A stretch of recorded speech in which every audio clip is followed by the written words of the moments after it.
मो नाम स्वीटी माली महाराजा बालिका उच्च विद्यालय नवम श्रेणी छात्री। आज मोर प्रकल्पर नाम होउची आधुनिक पवन टर्बाइन साहाय्य वायु जल उत्पादन।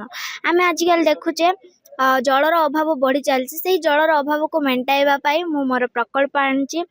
आम ए आटमोस्फेरिक वाटर जनरेटर रे वायुमंडल थी जल बाष्प जिते आटमोस्फेरिक वाटर जनरेटर जाए से समय से जल बाष्प सब आटमोस्फेरिक वाटर जनरेटर द्वारा जल बाष्प सब संग्रह हुए एवं जल बिंदु रे परिणत हो पाइप साहाय्य एठारे प्यूरिफिकेशन हो एठारे संग्रह करा जाए वो अभावी लोकों को जगाण करा जाई परिबो।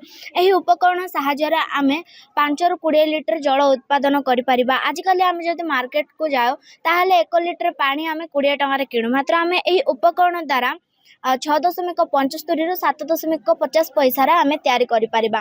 पारंपरिक टर्बाइन सब अनेक शर्त और अनेक खर्च उपर निर्भरपूर्ण, तेणु आम से सब स्थान में स्थापन करें। किंतु मैं एक नुआ डिजाइन टर्बाइन कली जहाँकि पवनर अति कम बेगर काम कर जेपरिक 6 ରୁ 8 किलोमीटर कम। सार ए करेन्ट ना से टर्बाइन टा चलनी बट ये चलो मुझे जो आम ये अच्छु से पवन प्रवाह ना, तेणु ये टर्बाइन चली पारनी। तेणु मु विद्युतर सहायता नहीं टर्बाइन जो बुलव यार गतिज शक्ति को यह जनरेटर द्वारा विद्युत शक्ति परिणत कर संग्रह कराए एवं से विद्युत संग्रह कर जो सब स्थान आम विद्युतर आवश्यक आम से विद्युत को व्यवहार कर विद्युत साहाय्य आटमोस्फेरिक वाटर जनरेटर अच्छी। विद्युत सहायता आम चल पार आटमोस्फेरिक वाटर जनरेटर को आपण मैंने देख पारे जो जल बिंदु सब अच्छी यही जल बिंदु यही जो आटमोस्फेरिक वाटर जनरेटर अच्छी। यही आटमोस्फेरिक वाटर जनरेटर भितर पल्टियर मॉडल अच्छी। से पल्टियर